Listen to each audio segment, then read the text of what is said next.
see dope people.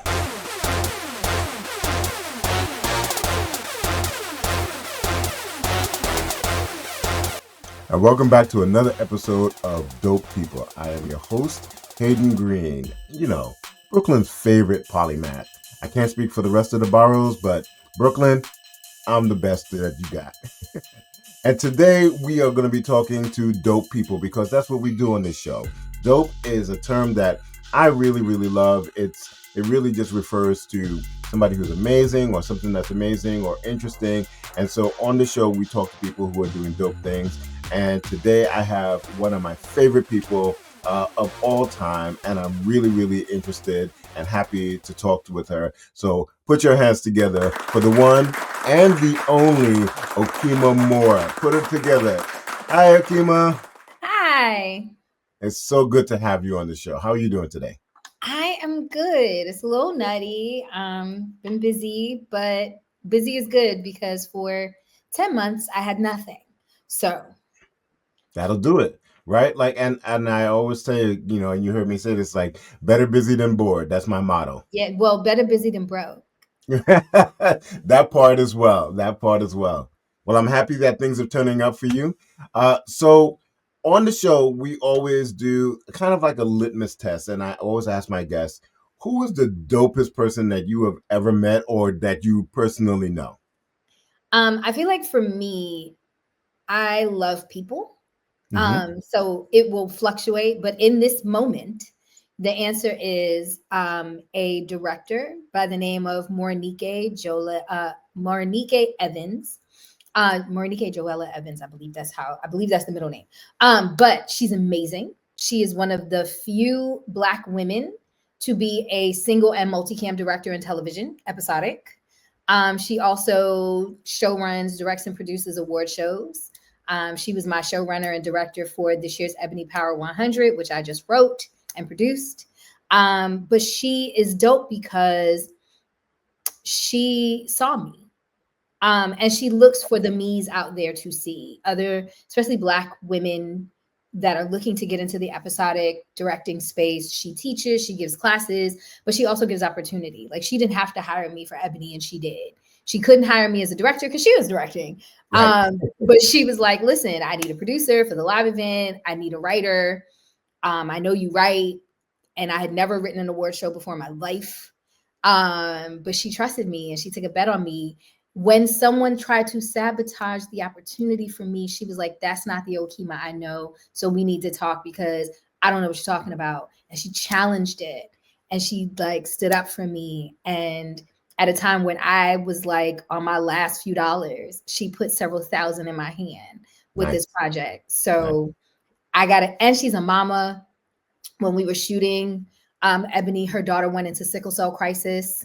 She had her husband take the baby to the hospital, but still was there with us. And every time we had a break, checking on her bunny. So just to watch her be a mom and a boss and a human, it was just really beautiful. And so I know that and for her to go from a mentor in my head that I kind of cyber stalked for a couple of years. We're not going to talk about that too much, right? Right. To my big sister and boss and mentor for real in real life. I'm very grateful. And she is definitely at this moment the dopest person I know.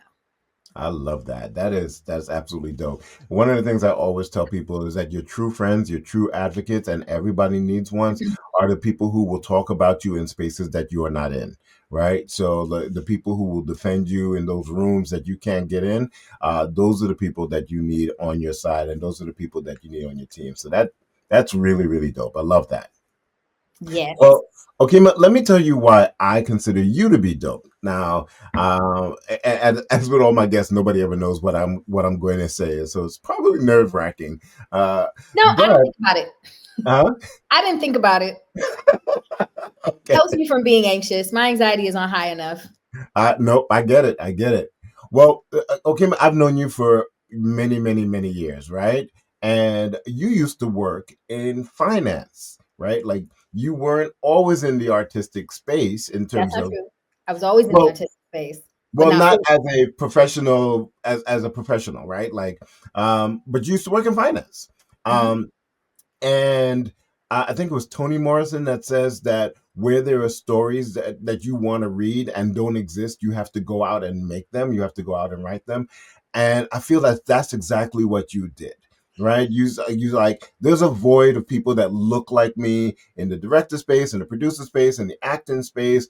And I'm just going to go out and do it all. And I've watched you stick your hand and your feet and your persona into all of these different spaces, everywhere from Disney. What was the show with the horse? I can't remember the name. Was it Uh, Spirit? yeah, so it was, our show was called That's the Spirit, and it was based off of Netflix and DreamWorks' Spirit Riding Free, an animated show. We did the DIY to that, the live action with actual equestrian young ladies. And in the last season, I got to bring on a little black girl. And I thought that that was really really interesting. And I remember that I remember this because doing podcasts apparently is a green thing. My daughter interviewed you when she was 8 years old, and you Yep, talked about that. And so yep. she's now, believe it or not, she's now 15. Listen, I don't even want to talk about that because then that means I'm also older. So nope. Okay, fine. Well, for the purposes of this conversation, she is still 8. But I always found that to be absolutely amazing. Where there's a void, you filled it, with your energy and with your drive. And as you mentioned before, sometimes it's an ebb and flow kind of thing, but you've always stayed true to what you believe, and that has always been dope to me and really impressive. So that's what I consider to be dope about you. Thank you. I appreciate that. I've been really blessed to do some really out of the box things, um, and to do them with people who like truly legitimately saw me. Because even that show, the showrunner and main director for that show, Rocky Lilly, Hmm. I met her. She had put out at the time I was still trying to find the next gig. I think I had just rolled off of Chopped, and I was Okay. like, I need a gig. Nobody, like, there wasn't a lot out there. And I was like, hey, I know you're looking for a coordinator. I'm actually a full producer, but I need a gig. And you're a black girl running some things. And so I will come and be your coordinator. No ego necessary. But you're also talking to the same person who left a hedge fund at 36 to be a PA. So That was clearly my ego don't really exist. It's a big leap of faith too. Yeah. Yeah, but I walk by a very, by very mustard seed faith. So I was just like, let's do it. And literally not one day in working together, she was like, you're nobody's coordinator. You're just going to be the producer. And when I need another director, you're here. And she gave me a shot, and she's who actually got me into branded. But working on Spirit was awesome because little girls that look like me, like, I didn't know anything about horses. I just knew I liked them, but I didn't know anything about riding, dressage, anything equestrian based. And to not only learn all this, make a show for little girls about this, but then Mhm. in the final season be able to bring in a little girl who looks like me. And wildly enough, her dad was my choreographer as a kid when I Oh was wow. in music. And I didn't know that when we hired her. And then he brought her to set one day, and I was like, "Oh my God, what are you doing here? I haven't seen you since I was her age." It's like, And it's my daughter. he was like, "That's my daughter," and I was like, "Oh my God!" It was so full circle. Wow. But we brought her on, and the first time we had her out publicly, it was the first day of February, 2018. So it was Black History Month, and we were at Tony Danza's stables in Brooklyn. Okay. And there was a woman there with her daughter who was a little black girl, and her mom was like, oh, I think that's Hallie and Rosa, because they were our original girls. She was like, my daughter would love to meet them. Can I talk to like the director or whatever? I was like, oh, well, I'm one of the directors, I'm the producer or whatever. She was like, you are? I said, well, that's our showrunner, who's also a little black, a little black girl, black woman. And she was like, she was like, stand right here. I know I want to see the girls. She needs to meet the girls, but she needs to meet y'all first, Yep. because I Yep. didn't know that this show was made by two black women. Yep. And it was the first Yep. day of Black History Month at this very white stable. Love Tony and Anthony Danza. They are amazing. They're brothers. They have beautiful stables in Brooklyn and I think it's is it Bensonhurst, Bergen Beach, around there. But that was the thing that made me say, I'm in the right place and doing the right thing. Yeah. Because that little Yeah. girl was so enamored to see two, regular roundaway black girls running the show that she loves, and then see a little girl who looks just like her On the on the horse. show as well. Yeah. Yeah. I tell people all the time, and I probably said it on the podcast as well. It's like when you are authentic to yourself, when you are doing what you're supposed to do, there's always going to be somebody who sees that and is like, that's the thing. That's what I need to be doing with my life. So, kudos to you. And I'm glad that you had that moment. Thank you. Well, we are going to take a quick break. And when we come back, I want to hear what dope thing you are doing or a dope thing you have done. And so we will be right back with Miss Okema Moore. We'll be right back. I see dope people.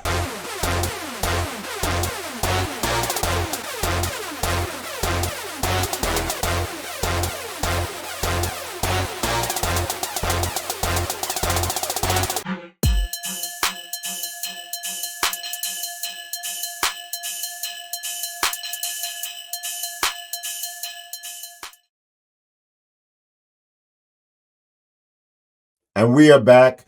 I got my not today t-shirt on. It's when we're filming this, it's soon after the election, so I've got all my resistance t-shirts lined up. But actually, we do have a line of dope t-shirts, so look out for that, and we'll put the note to where you can pick that up. But for now, we are talking to Okema, and Okema, we've been having a great conversation, but I want to know what dope thing you are doing. Now, it could be a one-time thing, like the story you told, like it's like, boom, this dope thing happened at the stables, or it could be something that you do on a regular basis. What dope thing are you doing?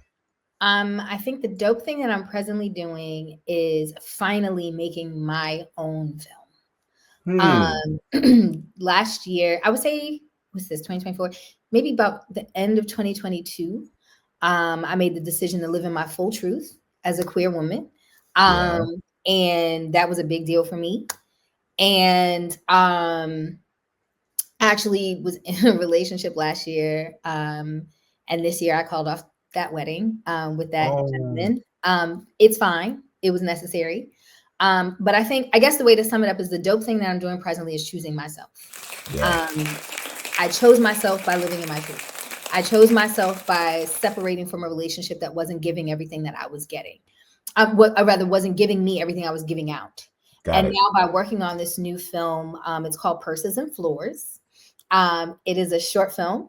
And my producer, Yamoria Wright, who is also my producer on the present film we have in rotation that we both produce called Chocolate with Sprinkles, which is Oscar qualified presently, Nice. hoping to Love get that.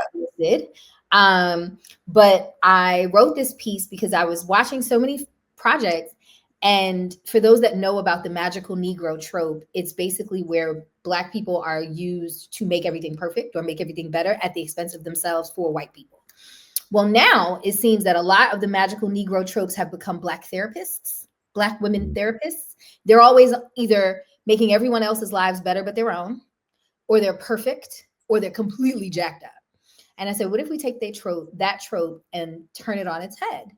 And so I created this short film called Purses and Floors, and the lead character's name is Zara.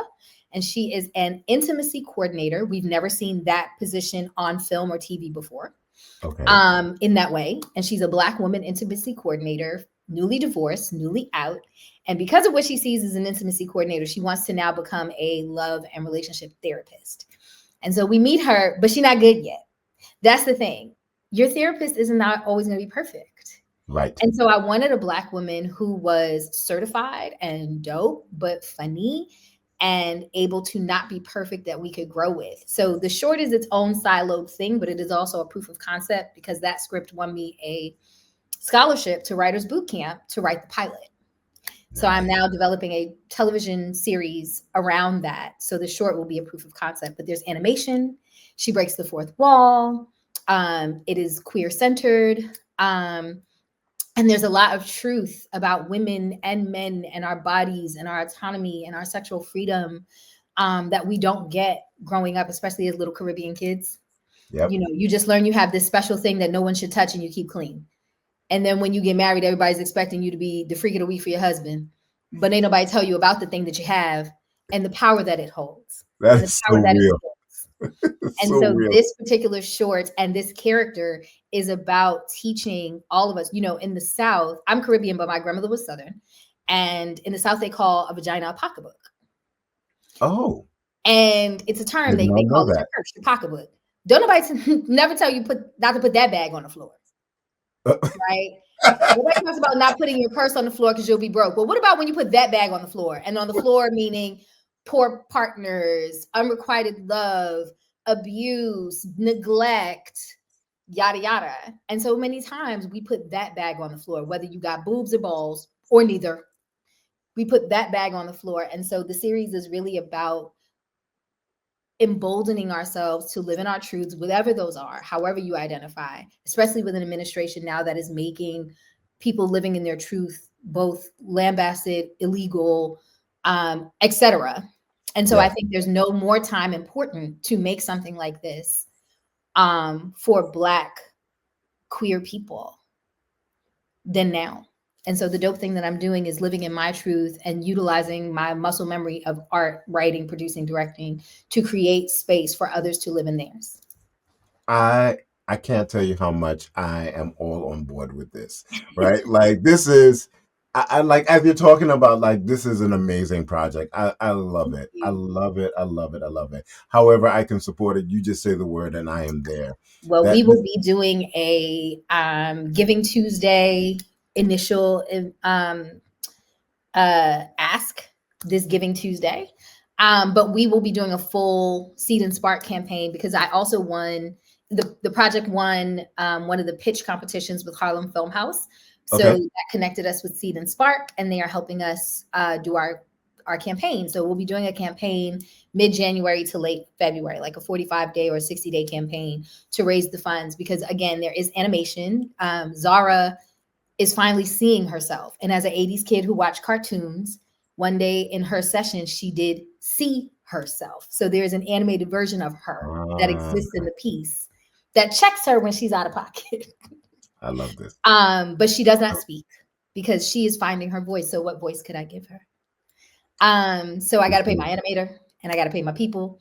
I have a very amazing celebrity looking at one of the roles to potentially play another amazing celebrity Is it potentially me? at an EP role. Well, it's all women in the short, I'm joking. but it's some men in the pilot though. So yeah, so right now I'm just working on the pilot, honing that, getting the last iterations of the short together, starting pre-production, and praying that I get the actor that I really want because she's really interested and she's amazing. Playing that I get the EP that I would really want because both of those names will really help us raise our funds and like Right. do our thing. So I'm excited. I'm nervous, but I'm excited. We did do a live stage reading of the short at Essence this year. How did that go? And it went really well. We got a standing ovation. People laughed, which was good, which made me happy. People really laughed and enjoyed it. My mother read it, and though she blushed a bit, she said that she really liked it. And I have a very old school West Indian Christian conservative mom who I have not really had the combo with. Oh, So for her to, I mean, because I'm almost 50, like I'm too old to come out. Like right. my life is my life, and I'll talk to you about your comfortability of it, but like also is my life.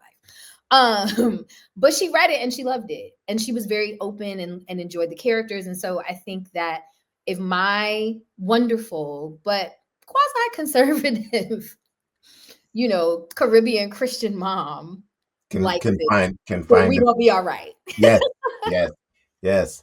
Listen, I think all of this is dope, and I will. I can't wait to be one of those patrons, and I also can't wait to see the end product. So, Thank you.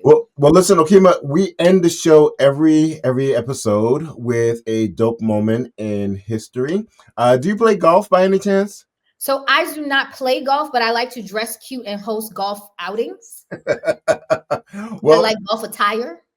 Well, let me tell you about Bill Powell. Bill Powell served in the Air Force, so he was enlisted and he served in the Air Force. He came back to Canton, Ohio, in 1946, Oh wow. and Bill liked to play golf, but back then, the country was segregated. He could not join any golf clubs, No. that had white people in them. So and Bill said, well, I'll just build my own golf course.